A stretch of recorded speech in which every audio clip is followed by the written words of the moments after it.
Hello and welcome to myminimaths.co.uk video tutorials.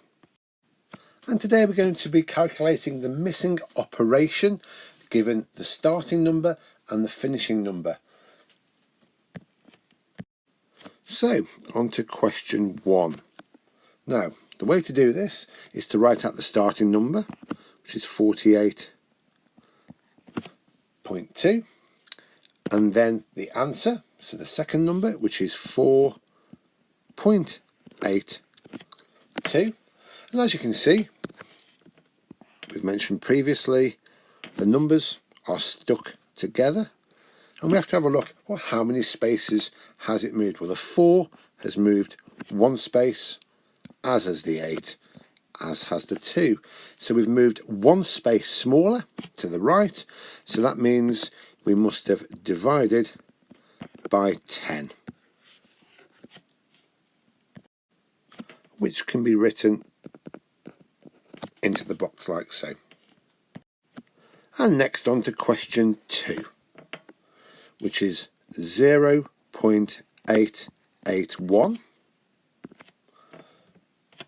and it finishes up at 88.1. So we need to have a look at, first of all, which direction has it moved, and it's clearly moved left, meaning we are multiplying, the number is getting bigger. And we're going to have a little look at how many spaces. So if I take my 1, it's moved one space, 2 spaces into its new position, which means we have times by 10, times by 10. So overall, we have multiplied by 100. And next on to question 3, which is 56.02 as our starting number, and then it finishes at 56,020.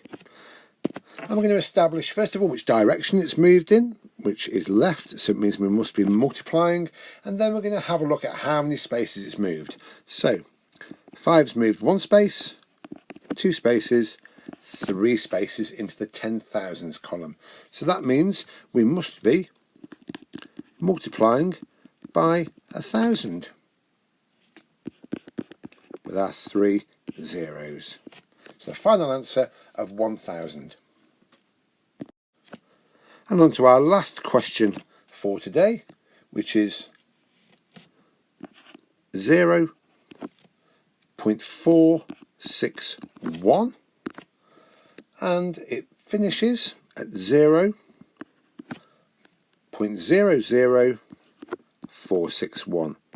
And again, we can clearly see how the digits have stuck together, the 461, and we're moving this way to the right this time, so it means we must be dividing. So let's have a look how far it's moved. So we'll take the 1 as our starting point. We've moved one space, 2 spaces into its new position, means we must have divided by 10. Divided by 10 again means we've divided by 100. So 0.461 divided by 100 equals 0.00461. Thank you very much for listening today, and I look forward to speaking to you again soon. Take care.